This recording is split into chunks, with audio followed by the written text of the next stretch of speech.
If you're working really, really hard on your business and you are not seeing the results quite yet, and you want to know, will that hard work pay off? Will you become a success? Then this video is for you.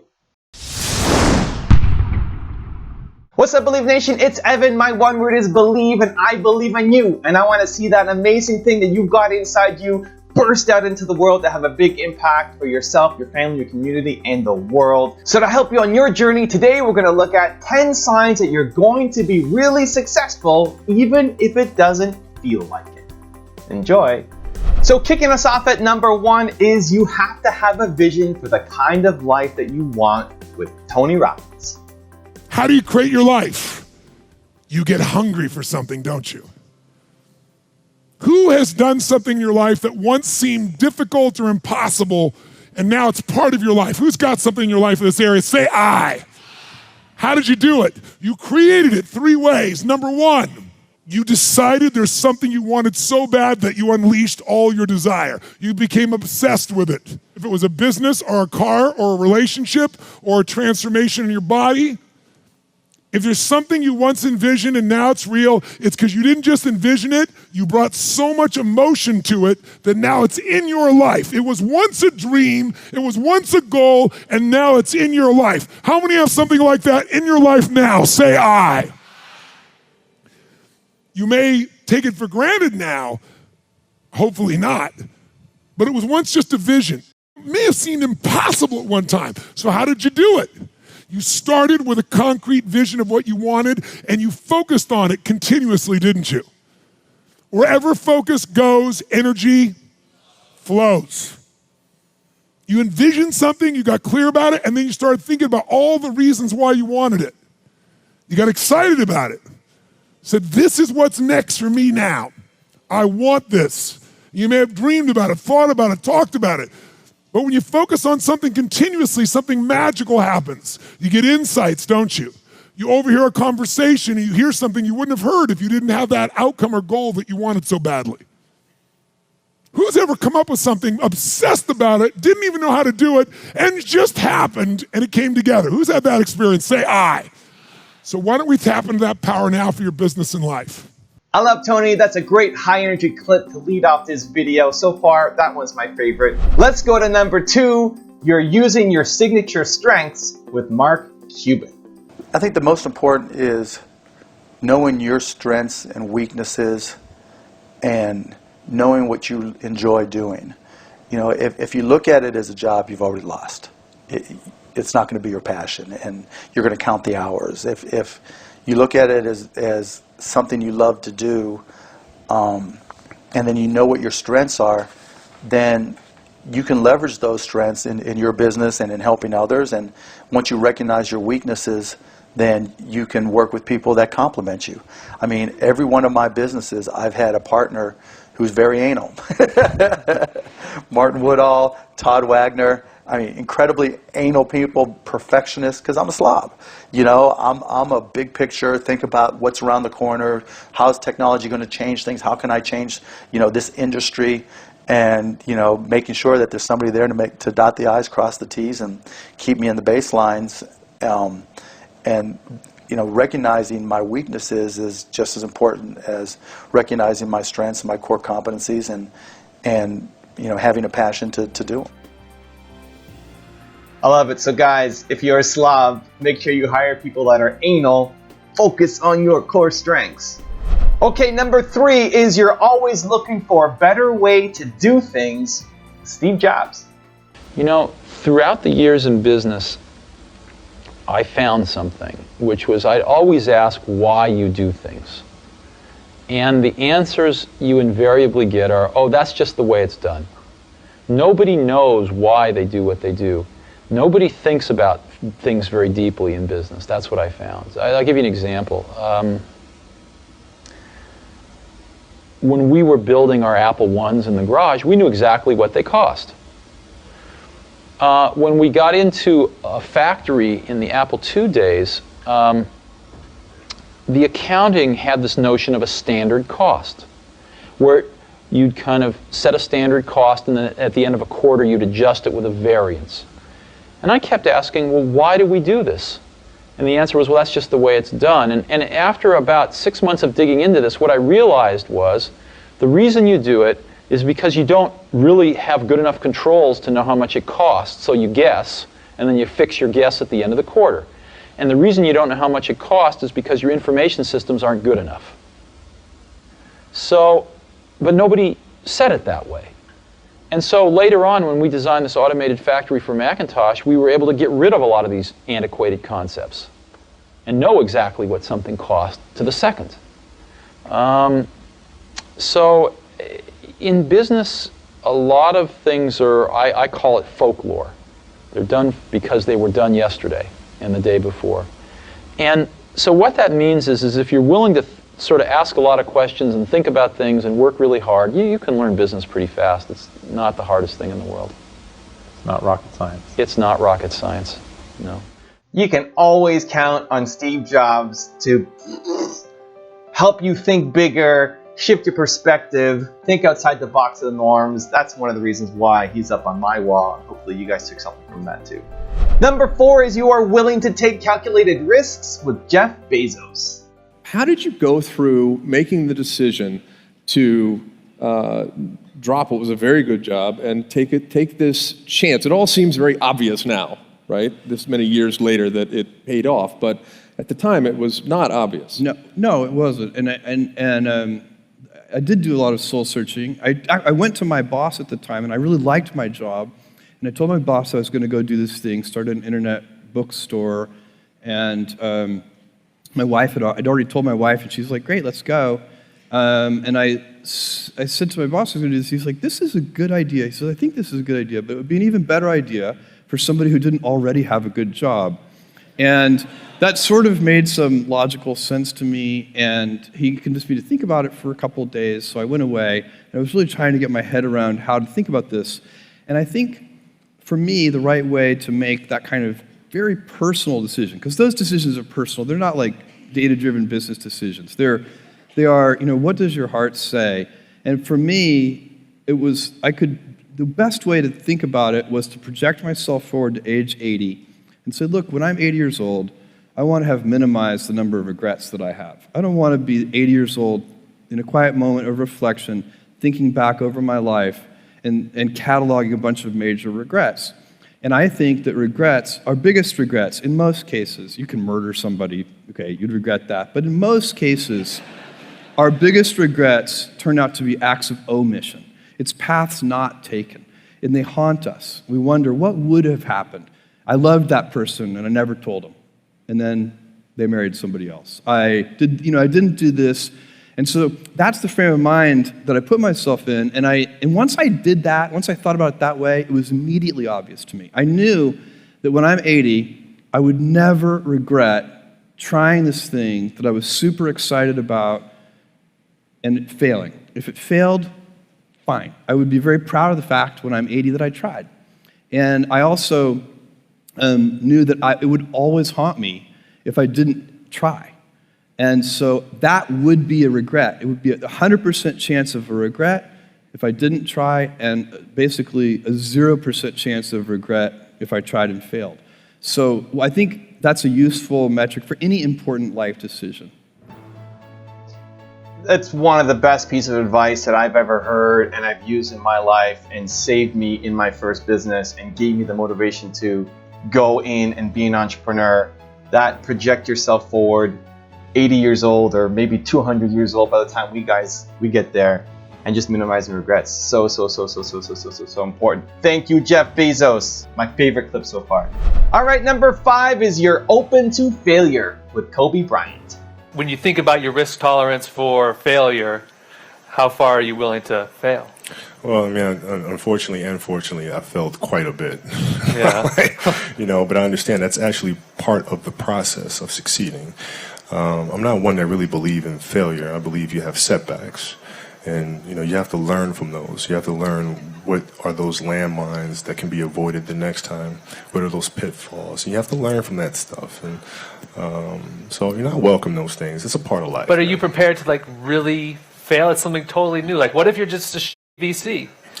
Then I'm a VC, yeah. And then I work at it, and then I'm not a VC the next year, or, you know, whenever it happens. You know, listen, my first year in the league on national TV, 18 years old, I shot 5 straight air balls in the playoffs in front of millions of people. Yeah. I think my tolerance is pretty high. Yeah, yeah. I think I'm all right. Right. It's one of the most consistent messages for not just athletes, but anybody who's had success. You're gonna fail. You're gonna fail. You're gonna fail. The more you fail, the more you win. The people who succeed the most are the ones who had the most failure too. I love it. All right, let's hit up number 6. Is you are nice to people with Mark Zuckerberg. How many of you remember your first lecture here at Harvard? Mine was Computer Science 121 with the incredible Harry Lewis. Harry. I was running late for class, so I threw on a t-shirt, and I didn't realize until afterwards that I put it on inside out and backwards, and my tag was sticking out the front. I couldn't figure out why no one in class would talk to me. Except for this one guy, KX Jin. He just went with it.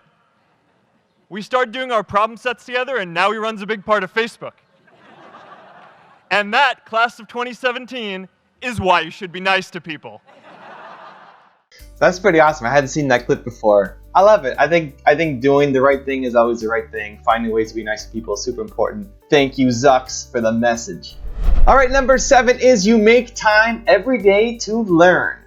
So you went to Harvard and you dropped out. Have you ever thought how your life could be better off if you had gotten your Harvard degree? I'm a weird dropout because I take college courses all the time. I love learning company courses and things, so I loved being a student. And there were smart people around, and you know, they fed you and they gave you these nice grades that made you feel smart. So I feel it was unfortunate that I didn't get to stay there, but I don't think I missed any knowledge because, you know, whatever I needed to learn, I was still in a learning mode. I think you see that a lot. You know, Michael Dell dropped out, Steve Jobs dropped out. The people who dropped out, it's not just about dropping out just to go off and do your own thing, but you continue to learn in that process, and every single day you're learning. And so you don't learn just by going to university or just going to classes. You have to continually invest in yourself, and I'm really glad Bill Gates brought up that message. All right, number 8 is you are self-aware with Gary Vaynerchuk. I wish that I could win on my looks, but I don't, right? Like you have to know what you're gonna win on. And too many people want to be a pop singer or a comedian or a pretty face model, and it's just not who they are. Yeah. And too many of you are leaving enormous upside on the table by trying to force a narrative that's romantic in your mind versus what you actually have. Yeah. I could do so many more things to build up my following, but it's not who I am. I know the hacking ways to get more followers, to get more people to know who I am, but I'm a businessman that happens to like understand content a little bit. So I'm never gonna be followed by the most, but I'm also, that means not gonna sell things I don't believe in. Yeah. So if you follow all the other entrepreneurs on Instagram, they're selling watches and cash on bed and models and bottles and private planes, and I don't sell that. Yeah. Because I don't wanna get the cheap followers or the cheap engagement. Yep. And so when you really are self-aware, when you really know who you are, what it allows you to do is stay in your lanes, not do other things. I can't produce the kind of videos that my buddy Casey can, right? I can't, like it's just not who I am. And so you stay in your lane. My daily vlog, it's just one exhausting episode of me hustling 24 hours a day. And honestly, eventually it's gonna be very repetitive, but I don't care, that's my reality. My reality is I'm a workaholic who has some talents but wants to show people that if you work really hard, if you want it, then at least you can get the most out of yourself. Yeah. Not that you're gonna make $1 billion if you work hard, but the most out of yourself. So I think self-awareness is imperative. It's why I put it in the new book. Yeah. Super important message, guys. Obviously one I believe in. It's why I wrote your one word. Figure out your most important core value. Go all in on that. It's where you're gonna have success. All right, number 9 is you are self-compassionate with me. So entrepreneurs are some of the most stressed out and most pressured people that I've ever met. And you know, you're out there trying to chase your dreams, trying to accomplish your goals. You put a lot of pressure on yourself to make that happen. And I know there's a lot of external pressures on you too. You've got your family, you've got your friends, you've got society, you've got the little man who told you couldn't do it, all these external pressure sources on you to make it happen. And to some extent, a little bit of pressure is good, right?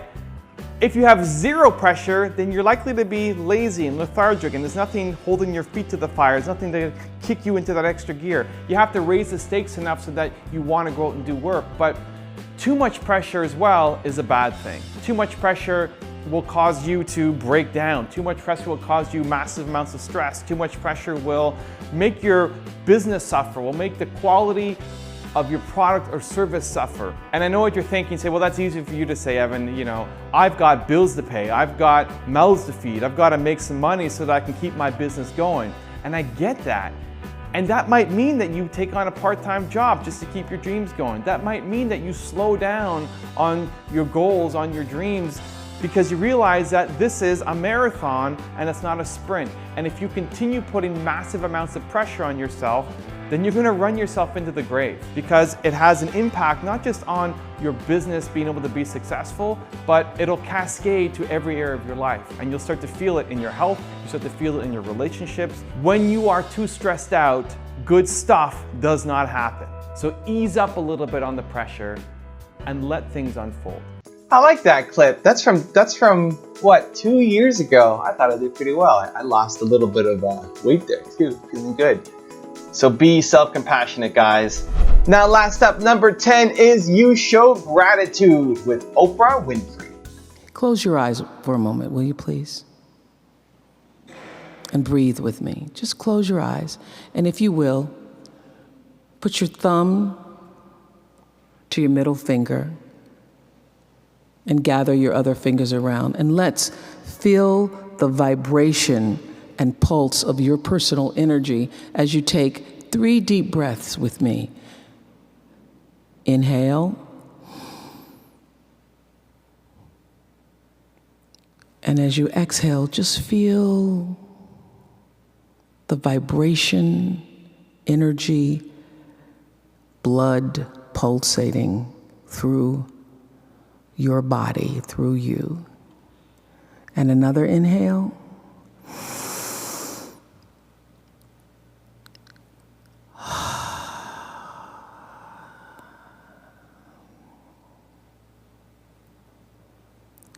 And another inhale.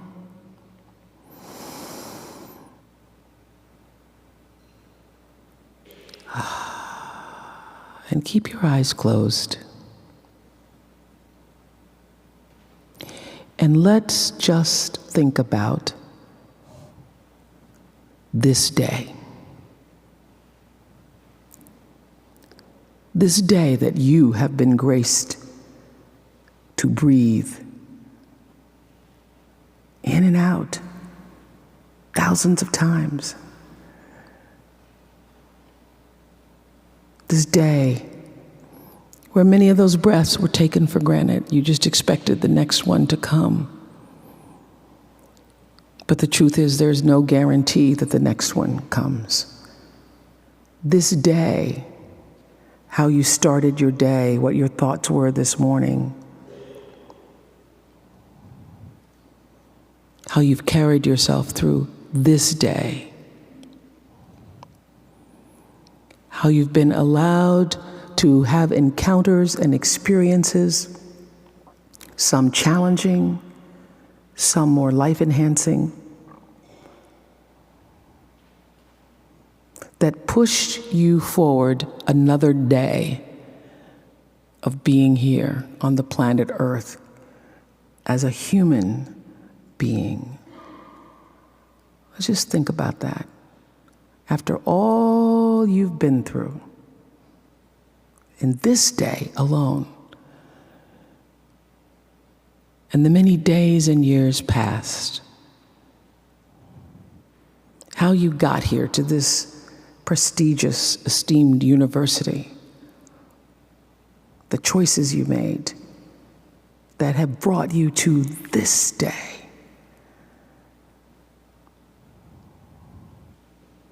Open your heart and quietly to yourself, say the only prayer that's ever needed. Thank you. Thank you. Thank you. you're still here. And you get another chance this day to do better and be better. Another chance to become more of who you were created and what you were created to fulfill. Thank you. I love that little guided gratitude meditation with Oprah Winfrey. That might be a standalone clip. She could sell that stuff. I think that's a fantastic way to end it. We had some good high energy points and end on a moment of gratitude, saying thank you. So that's it, guys. That's my take on the 10 signs that you will succeed even if it doesn't feel like it. I think my favorite clip was the Jeff Bezos one, because that one really resonates with me, not living with regret. I'd love to know which one did you guys like the best and why. Leave your thoughts down in the comments below. I'm really looking forward to hearing from you. Thank you again for watching. I believe in you. I hope you continue to believe in yourself and whatever your one word is. Much love. See you soon. So let me give you the one word secret to happiness. One word. This is all you need to be happy. It's the most important word ever. If you had to think of one word that's most important to you or that sums you up or that would be kind of like a little beacon. Hey Believe Nation, if you want to know what the most important one word is for Tony Robbins, Gary Vaynerchuk, Oprah Winfrey, will.i.am, and Howard Schultz, I have a very special secret video for you. Check the description for details.